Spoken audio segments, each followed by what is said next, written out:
Bunda Maria. Ya. Bunda Maria, Bunda Yesus, kita mau lihat bagaimana dia sendiri memandang kelahiran Yesus. Saya pikir baik ya, di dalam dunia yang menawarkan begitu banyak hiruk pikuk, ada sebuah hal yang sangat mendalam dalam hidup kita, di mana kita sendiri merasa bahwa ada hal yang penting dan kita harus lepas dari segala hiruk pikuk dunia itu. Ya. Dan oleh karena itu kita mendapatkan sesuatu yang lebih dalam kemanusiaan kita. Natal itu bukan hanya saat Tuhan mengambil rupa manusia dan mengambil kemanusiaan kita, tetapi Natal itu adalah sesuatu di mana saat momen di mana kita sendiri sungguh-sungguh diajak untuk menyelami human nature kita, kodrat kita sebagai manusia di sisi yang paling dalam, di mana di situ ada yang kita sebut sebagai gambar dan rupa Allah. Ya, kita selalu dengar ada kata-kata indah dari beberapa mistikus seperti ini. Anak putra Allah menjadi manusia supaya putra-putri manusia dapat menjadi anak-anak Allah. Dan sebenarnya Natal itu adalah tempat di mana kita menemukan kemanusiaan kita yang sejati, yang sebagaimana yang Tuhan sendiri ingin kita dapat, kita raih seperti itu. Dan itu bukan sesuatu yang baru diciptakan oleh Tuhan dalam hidup kita. Itu sesuatu yang sudah ada sejak kita lahir, hanya saja karena dosa, hanya saja karena dunia kita seringkali mengaburkan kemanusiaan kita itu, kita lupa, bahkan ada beberapa dari kita yang tidak pernah tahu siapa kita di hadapan Allah sendiri. Baik, cukup, nanti jadi renungan Natal. Kita mulai saja dengan sebuah presentasi di mana bahwa kita mau melihat ya Natal dalam perspektif Bunda Maria. Anda pikir bahwa Bunda Maria itu orang yang tidak punya keluh kesah seperti kita, sebagaimana yang kita sadari siapa diri kita? Tidak. Bunda Maria tentunya kurang lebih sama seperti kita. Dan kita mau melihat perspektifnya dia di dalam masa Natal ini. Ya. Di mana kelahiran Yesus di mata Maria itu sesuatu yang luar biasa pentingnya. Kita lihat saja.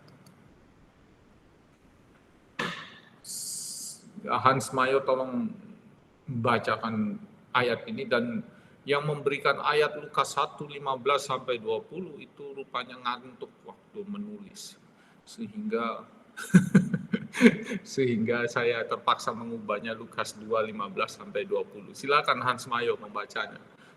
Baik, Lukas 2 ayat 15-20. Setelah malaikat-malaikat itu meninggalkan mereka dan kembali ke surga, gembala-gembala itu berkata seorang kepada yang lain, "Marilah kita pergi ke Bethlehem untuk melihat apa yang terjadi di sana, seperti yang diberitahukan Tuhan kepada kita." Lalu mereka cepat-cepat berangkat dan menjumpai Maria dan Yusuf dan bayi itu, yang sedang berbaring di dalam palungan. Dan ketika mereka melihatnya, mereka memberitahukan apa yang telah dikatakan kepada mereka tentang anak itu. Dan semua orang yang mendengarnya heran tentang apa yang dikatakan gembala-gembala itu kepada mereka. Tetapi Maria menyimpan segala perkara itu di dalam hatinya dan merenungkannya. Maka kembalilah gembala-gembala itu sambil memuji dan memuliakan Allah karena segala sesuatu yang mereka dengar dan mereka lihat, semuanya sesuai dengan apa yang telah dikatakan kepada mereka. Demikianlah Injil. Syukur pada Allah. Terima kasih Hans. Kita lihat saja Yang terjadi di malam itu berdasarkan bacaan itu adalah gelombang Natal, di mana kabar gembira itu menjadi sesuatu yang meradiasi segala yang dilaluinya, dan itu tidak luput dari hal yang paling sederhana sampai kepada orang-orang yang bijaksana. Lihat bahwa gelombang Natal itu jelas dari surga. Kabar gembira yang sejati adalah yang datang dari Allah. Jadi kita tahu betapa bahwa kita manusia seringkali, umpamanya di dalam dunia barat, seringkali sangat mengandalkan diri sendiri. Apakah itu salah? Tidak. Kita dibikin optimis, kita diajari untuk percaya diri, kita diajari untuk bekerja keras, dan itu adalah semangat orang-orang Amerika, American Dream gitu ya. Memang benar-benar mimpi, saya tidak tahu sudah terrealisasi atau belum, tetapi banyak orang masih bermimpi rupanya di Amerika.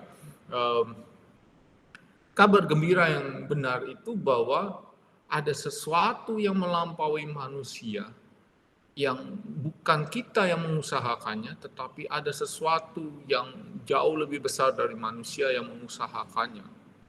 Dan bukankah itu yang kita sebut sebagai sebuah kondisi surgawi di mana ada kebahagiaan yang datang dari atas, bukan dari apa yang kita usahakan di dalam hidup ini. Mungkin juga Natal bertanya-tanya, ya. Salah satu hal yang saya berikan kepada orang-orang yang hadir di misa saya di Minggu Advent kemarin, ya, dengan bacaan Maria memberi kabar sukacita kepada Elizabeth, saya melihat figur Yohanes yang ada di dalam rahim Elizabeth yang melonjak kegirangan karena didatangi oleh Yesus. Natal itu sebenarnya adalah pengalaman di mana manusia tidak punya hak, manusia tidak pernah bermimpi soal itu, dan manusia tidak pernah mengusahakan hal itu. Tahu-tahu hal baik itu, hal yang luar biasa baik itu datang dalam hidupnya dan juga diterimanya secara cuma-cuma. Dan itulah Natal. Saya mengajak audiens saya yang mendengarkan homili saya di Minggu Advent keempat, saya bertanya kepada mereka, kalau kalian membayangkan Natal, bayangkanlah di mana kalian, atau kamu, Anda, itu menerima sesuatu yang baik, yang tidak pernah ada di dalam impian kalian, tidak pernah kalian siapkan, dan tidak pernah kalian usahakan. Dan kapan itu ada dan terjadi di dalam hidup Anda? Saya bertanya pada mereka, satu bapak, karena itu kan kelompok kecil ya, yang datang misa di tempat saya. Satu bapak langsung bisiki istrinya ketawanya gembira sekali, ya. Terus istrinya, saya tanya, Bu, dibisikin apa sama bapak? Terus ibunya malu-malu, ya sudah kakek dan nenek ya, gitu ya. Tapi malu-malu lalu dia bilang, Natalnya Bapak itu saya katanya. jadi ceritanya mereka berdua ini ketemu waktu tua gitu ya. Ketemu waktu tua, sama-sama aktivis gereja, satunya duda, ya, satunya janda. Janda meninggal, duda meninggal. Jadi istri dan suami dari kedua belah pihak meninggal. Jadi mereka berdua ketemu di seminar sebuah ormas, WKRI namanya, dan bapaknya jadi narasumber karena dia dulunya orang cukup berpangkat di Pertamina seperti itu. Ya. Dan yang menarik, ya, menarik bahwa bapak itu ngomong, saya nggak pernah punya impian untuk nikah lagi, nggak pernah mengusahakan untuk mau menikah lagi, nggak pernah punya rencana untuk menikah lagi. Toh Tuhan pertemukan saya dengan ibu ini, dan itu bagi saya Natal. Kenapa? Karena kok ya dapat hal yang baik. Wah, ibunya tambah dipuji begitu, tambah tersenyum malu. Tapi itu menarik ya. Karena apa? Karena itu sesuatu yang nyata, real. Dan Natal itu seperti itu. Ketika kita tidak mengusahakan, bahkan tidak berani bermimpi sekalipun, dan sekaligus tidak pernah punya rencana apapun. Toh itu diberi dan itu baik sekali di dalam hidup kita. Ya. Dan apakah Anda teman-teman punya pengalaman seperti itu? Kalau Anda punya pengalaman seperti itu, Anda boleh percaya itu Natal. Ya. Orang bertanya pada saya, kalau Romo Natalnya apa? Ada beberapa saya bilang, ya, di mana saya tidak pernah bermimpi, saya tidak pernah merencanakan, saya tidak pernah mengusahakannya untuk mendapatkan itu, toh diberi. Apa Romo? Nah, satu saja ya, iya, pergi ke Amerika. Saya bilang pergi ke Amerika itu tidak pernah jadi impian seorang anak kampung seperti saya ini. Tidak pernah juga mengusahakannya pergi ke Amerika, ya. Tidak pernah merencanakannya, mimpi aja enggak, apalagi ngerencanain.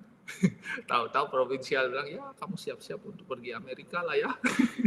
Oke, baik. Jadi bagi saya bilang itu salah satu ya, ada banyak ya, beberapa ya dalam hidup saya. Dan memang kalau Anda pernah punya pengalaman di mana Anda tidak pernah bermimpi, Anda tidak pernah merencanakannya, terus Anda tidak pernah mengusahakannya tentunya, toh itu diberikan dalam hidup Anda, itulah Natalmu. Ya. Sekarang kalau Anda merenungkan apa makna Natal bagi Anda, coba cek salah satu kemungkinan untuk membuat refleksi Natal itu adalah melihat apa yang tidak pernah saya impikan, tidak pernah saya rencanakan, tidak pernah saya usahakan, toh diberi, dan yang pemberian itu adalah sesuatu yang baik atau sangat baik. Ya. Dan yang menarik karena apa? Diberikan bahkan kepada orang yang kecil dan sederhana. Dan gembala itu menjadi simbol orang kecil dan sederhana. Ya.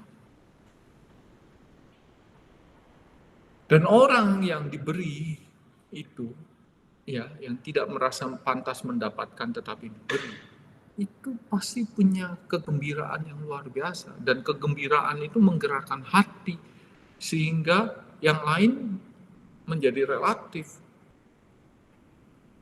Gembala-gembala itu menerima sesuatu yang datang dari surga, dan mereka tidak bilang, tunggu dulu, saya domba-domba dikumpulkan dulu baru kita cari itu raja.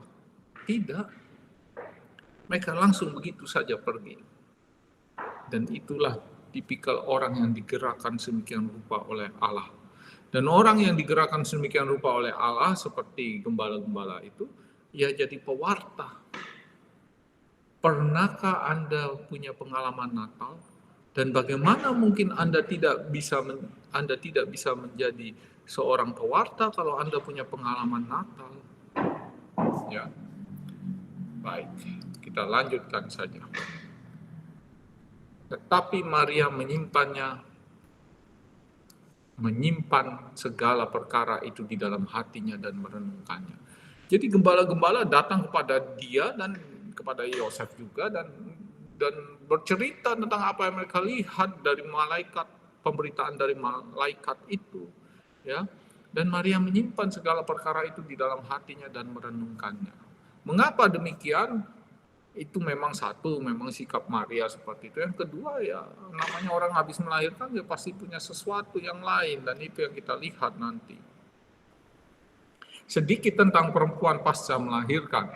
Kebanyakan perempuan mengalami sindrom baby blues pasca melahirkan, mengalami perubahan suasana hati yang cepat, merasa cemas dan kewalahan mengurus bayi, merasa murung dan rewel, merasa sedih dan banyak menangis, susah tidur, insomnia, mengalami penurunan nafsu makan, tidak sabar, gelisah, dan mudah marah, sulit berkonsentrasi. Ini kemarin saya lihat lagi, ya, dan saya dapat informasi ini menarik ya, karena sebelumnya saya tidak pernah tahu gitu ya, bahwa ketika perempuan selesai melahirkan, kemungkinan besar, kebanyakan, itu tidak semua, berarti sekitar 80% kalau websitenya benar, ya, mengalami sindrom baby blues gitu ya, moody ya, mengalami perubahan suasana hati yang cepat dan seterusnya dan seterusnya. Ada beberapa perempuan yang mengalami depresi pasca melahirkan. Jadi saya jadi ingat sebuah pengalaman saya di Amerika. Tapi apapun itu, bahwa perempuan bisa sampai pada level depresi dan itu devastating ya, menghancurkan ya kalau sampai pada level depresi ya. Tapi saya tidak yakin bahwa Maria sampai pada level depresi, tapi saya yakin bahwa dia kena juga itu yang namanya sindrom baby blues itu ya. Saya tidak tahu, nanti ibu-ibu boleh ini sedikit lah, boleh sharing sedikit lah waktu pengalaman pasca melahirkan ya. Tapi lihatlah mengenai Maria ya, muda sekitar 15-16 tahun ya. Anda boleh percaya boleh tidak, 15-16 tahun perempuan secara biologis sudah siap untuk melahirkan ya, dan itu memang di dalam zaman itu sesuatu yang lumrah. Saya masih ingat nenek saya dari pihak ibu itu menikah, kalau saya tidak salah ingat, umur 12 tahun, masih kecil-kecil. Jadi saya melihat foto hitam putihnya, masih kecil gitu ya. Tapi ya sudah, itu orang zaman dahulu ya, tak paham. Kabar malaikat jadi kabar kabur. Karena apa? Janjinya adalah anak Allah yang maha tinggi, malah tidak dapat tempat di Bethlehem, harus di kandang atau di gua itu. Ya, tahu-tahu ada orang datang, gembala-gembala datang memberikan kabar gembira. Jadi, yang mana yang benar? Katanya anak Allah, tapi saya harus bersusah payah, tidak datang, tidak mengalami sebuah kemegahan, ya. Tetapi malam itu para gembala bersaksi bahwa malaikat surga memberitahukan mereka kabar gembira. Tidak mudah memahami apa yang menjadi kehendak Tuhan dalam hidup kita. Juga tentunya terancam, bisa dirajam bila Yosef tak menerimanya, tapi malam itu dia sudah tahu bahwa Yosef menerima dia, tapi dia sempat terancam. Ya, tapi dia juga membawa Tuhan kepada Elizabeth, kita tahu itu, dan derita menuju Bethlehem dan melahirkan di kandang. Itu yang saya bilang, kabar malaikat itu tidak sepenuhnya benar-benar bisa dipahami oleh Maria sebagai kabar gembira.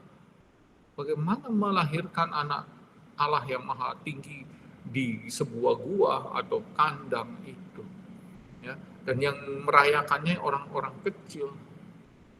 Bukankah janji mesianik orang-orang itu adalah keturunan Daud, raja, gitu ya?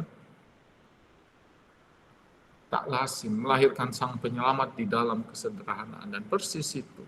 Ya, bagaimana seorang anak yang maha tinggi keturunan Raja Daud itu bisa lahir di tempat di mana tak ada seorang perempuan pun yang mau melahirkan di situ, kecuali terpaksa. Menarik karena apa? Kalau melihat figur Maria dan tentunya Yosef, menunjukkan kemurnian hati yang tak lagi dianggap sebagai sesuatu yang patut diperjuangkan dalam budaya kontemporer kita, terutama di dunia barat. Anda sekarang, kalau di Amerika Anda tentu tahu apa yang disebut sebagai hookup culture itu ya. Ya, one night stand, ya anak-anak muda kita berelasi seksual, ya, tanpa tahu siapa apa orang yang diajak berelasi seksual itu. Bagi mereka itu adalah sebuah hal yang bagi kita penuh kegilaan, dan bagi mereka normal begitu. Nah, yang menarik bahwa bahkan di beberapa pesta anak muda itu bisa menjadi sangat nasty ya, jadi sangat kacau balau dan penuh dengan hal-hal tidak jelas. Kalau Anda dulu pernah nonton film tahun 2000-an awal American Pie, itu Anda bisa tahu betapa kacaunya anak-anak muda kita. Ya mungkin Anda beberapa ada yang bagian dari itu, saya tidak tahu.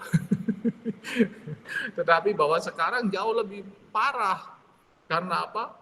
Karena dunia digital. Tapi kalau mau kembali tahun 60-an itu ada revolusi seksual dan tahun 70-an banyak wanita sudah mulai bekerja. Dan ketika wanita bekerja, lelakinya bekerja, apa yang terjadi di rumah tangganya? Anak-anaknya tidak ada yang ngatur. Perempuan ketika pulang rumah dia masih harus mengerjakan yang lain, ya, masih harus masak, masih harus melakukan pekerjaan-pekerjaan domestik lainnya. Anaknya di mana? Anaknya dikelelerkan. Dan Anda boleh percaya, boleh tidak. Anak yang dikelelerkan itu jadi seperti apa? Kelelekan itu apa ya? Dibiarkan, ya, tidak terlalu dipedulikan. Apa yang terjadi dengan anak seperti itu? Ya, jelas tidak ada disiplin, tidak ada value. Orang tuanya tidak mengajarkan value di dalam hidup mereka dan seterusnya. Dan mereka makin tidak menganggap orang yang dewasa, orang yang lebih tua. Karena apa? Loh, orang tuanya nggak menganggap mereka. Dan terus dengan usia yang seperti itu, menginjak remaja, siapa yang mereka pegang? Yang mereka pegang tahun 70-an, 80-an, 90-an, yang mereka pegang adalah teman-teman peer group-nya. Jadi kalau peer group-nya bagus, ada gereja, mereka akan jadi orang baik. Kalau peer group-nya jelek, maka mereka akan jadi orang jelek dan penjahat, mungkin kriminal, ya. Sekarang, tahun 2000-an ke atas, siapa teman mereka? Kalau mereka tidak dapat value dari orang tuanya, ya, mereka dapat value dari mana? Dari teman-temannya masih, ya. Tapi bahwa teman-temannya pun dapat dari mana? Satu sumber, internet.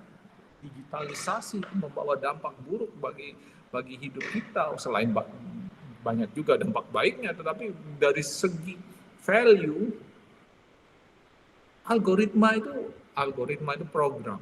Ya. Program itu nggak peduli siapa kamu. Ya. Tidak peduli siapa kamu. Apa dambaanmu, apa perjuangan hidupmu, apa cita-citamu. Dia tidak peduli. Yang dia pedulikan apa? Bagaimana dia bisa menggunakan kita untuk dijual kepada orang-orang yang mau beriklan. Dan itu kapitalisme. Ya. Dan itu bisnis. Ya. Dan anak-anak kita yang hidup di dalam dunia digital.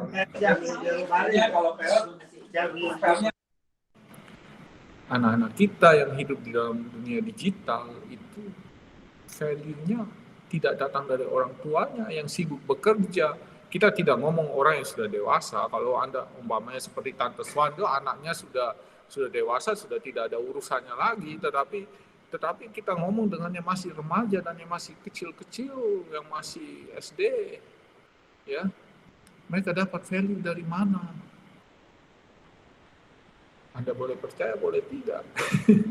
Silakan cek anak Anda dapat value dari mana. Dan luar biasa karena algoritma tidak peduli dengan cita-citamu, dengan dambaanmu, tidak mengerti suasana hidup kebatinanmu, dan bagaimanapun tidak mengerti. Yang mereka mau itu adalah apa?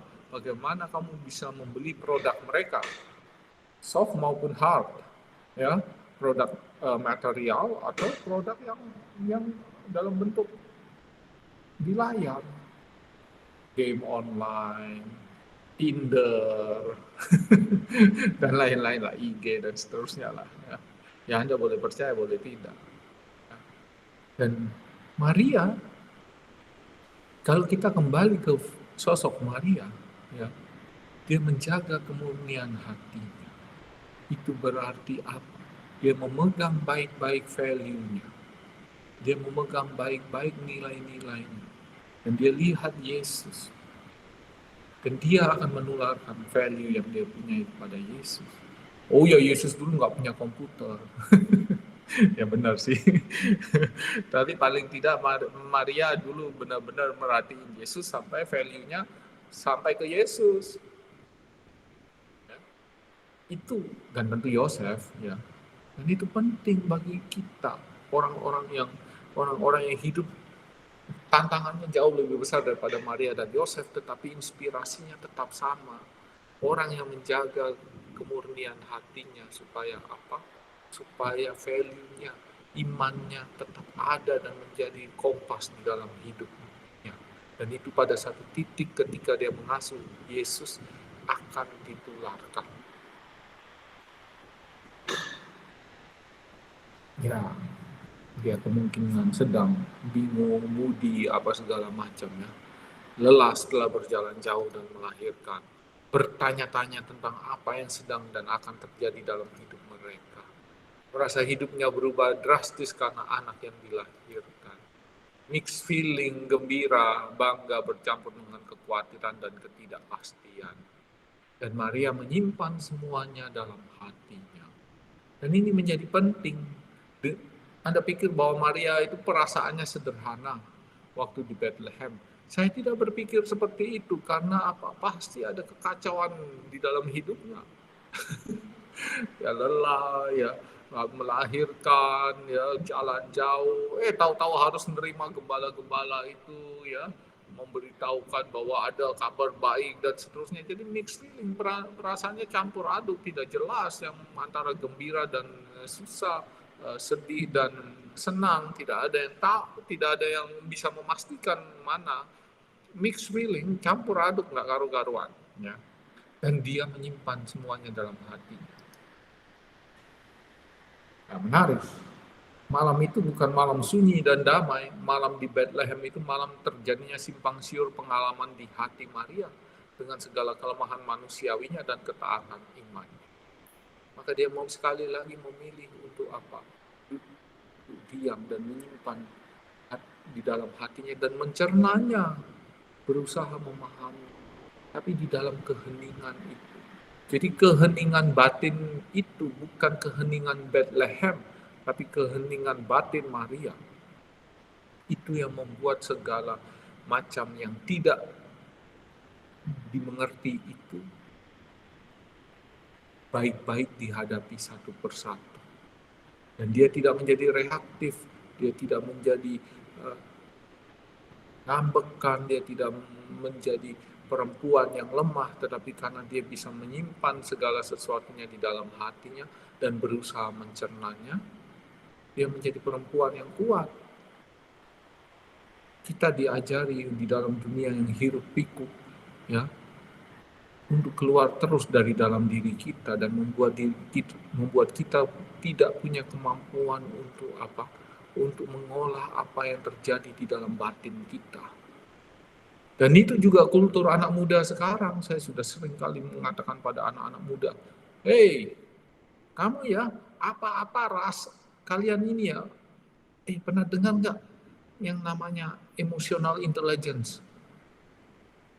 Pernah, ada yang enggak.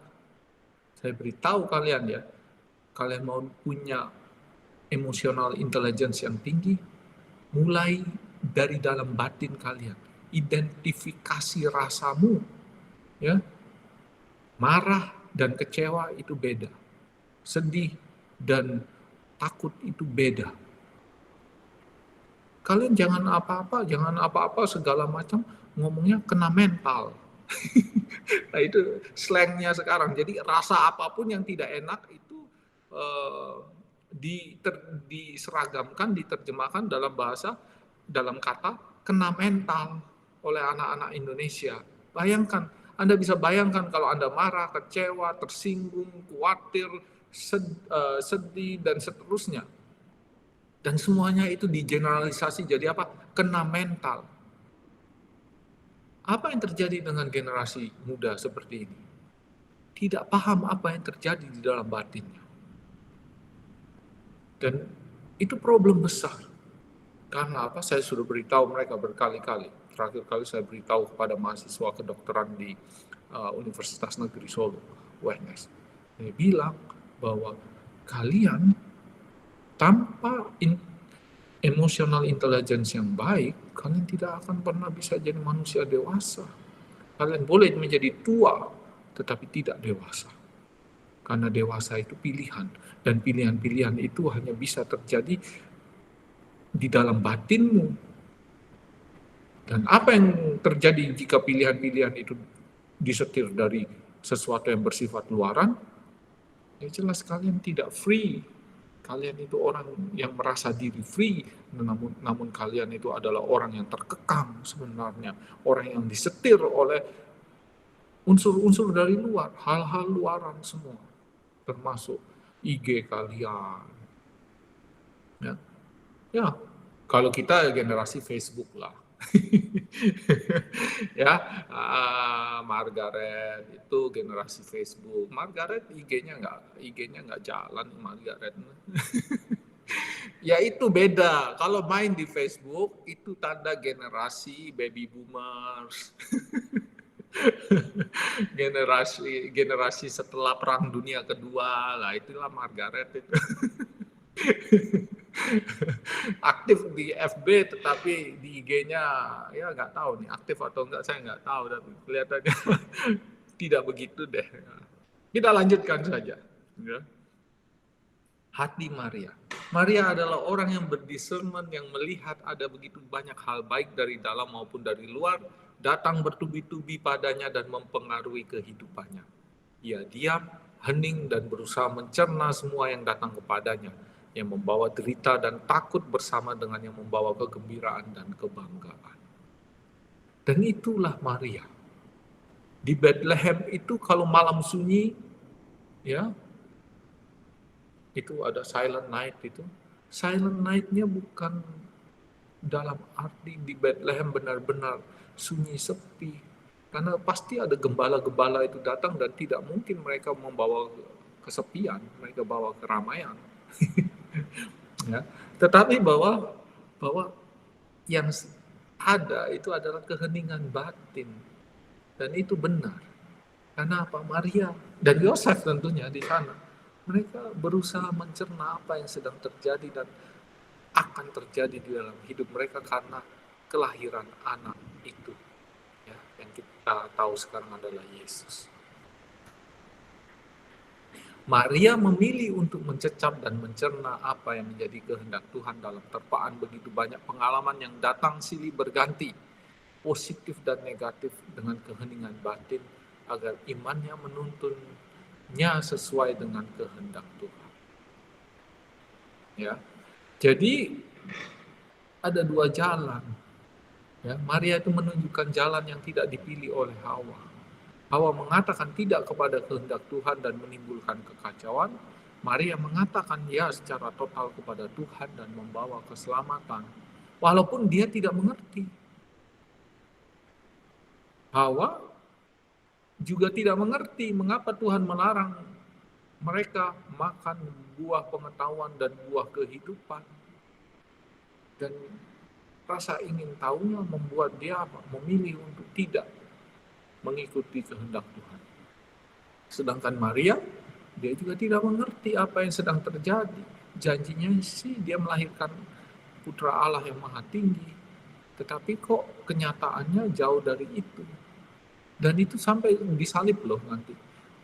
Di dalam perjalanan salib itu, Maria sendiri sungguh-sungguh berjuang untuk memahami apa yang Tuhan maui di dalam hidupnya. Kelahiran Yesus adalah kehendak Allah dan tak ada yang lebih berharga selain merealisasikan kehendak Allah dan menjaga apa yang dipercayakan Allah kepadanya. Ini dijalani dengan kemurnian hati dan kemauan mengerti kehendaknya. Jadi ketika Maria melihat Yesus di palungan itu, dia hanya mengetahui bahwa ini kehendak Tuhan. Dan dia mau menjalaninya. Tidak ada yang lain. Tidak ada yang dengan pengetahuan apa seorang gadis desa berumur 15-16 tahun.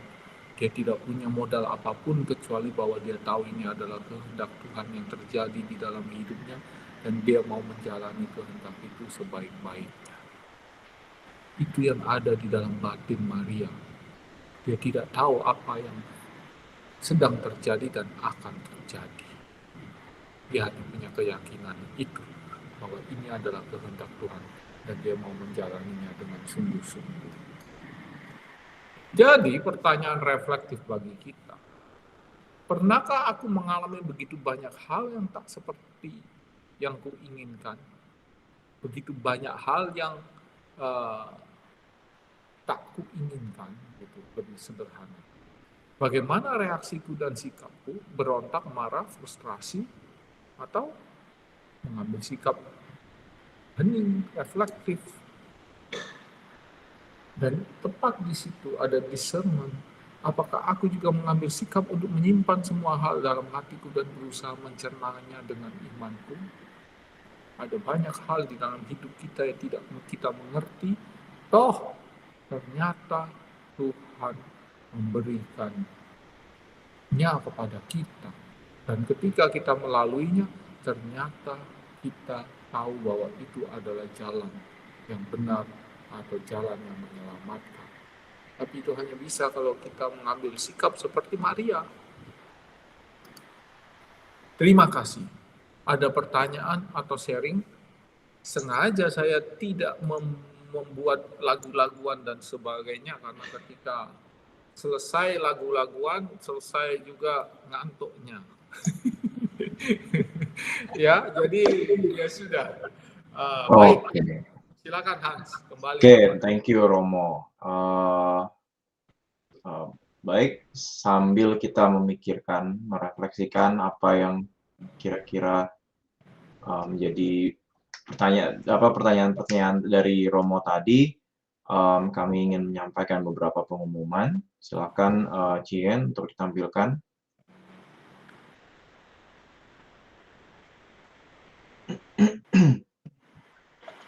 Pengumuman yang pertama, bagi yang ingin membantu kelancaran kelangsungan acara Ignatian Spiritual Exercise ini, bisa memberikan sumbangan kasih melalui cek, dikirim ke alamat yang sudah tertera, atau melalui Zelle, dialamatkan ke jovara3@gmail.com dengan catatan ISE. Yang berikutnya, ini Misa Natal WKICU akan diadakan di St. Anne Church pada tanggal 25 Desember pada pukul 2 siang. Berikutnya, Iman yang berpikir, bulan Januari kita akan memasuki dengan tema yang baru, dengan tema Tuhan melawan manusia. Apa yang bisa menjelaskan kelahiran ateisme? Caranya ada 8 sesi dan akan dibimbing oleh Romo Hartono SJ. Untuk sesi pertama akan dimulai pada hari Minggu tanggal 9 Januari. Secara khusus kita akan membahas atau mendiskusikan tentang bangkrutnya agama Katolik dan kelahiran ateisme, benarkah? Mari kita hadir dan kita dengarkan apa kata Romo Hartono. Yang berikutnya, di acara Ignatian Spiritual Exercise minggu depan, di sesi yang keempat, kita akan diajak kembali merefleksikan mengenai mengapa dia diberi nama Yesus. Pada hari Kamis, jam 8 malam, masih bersama Romo Effendi.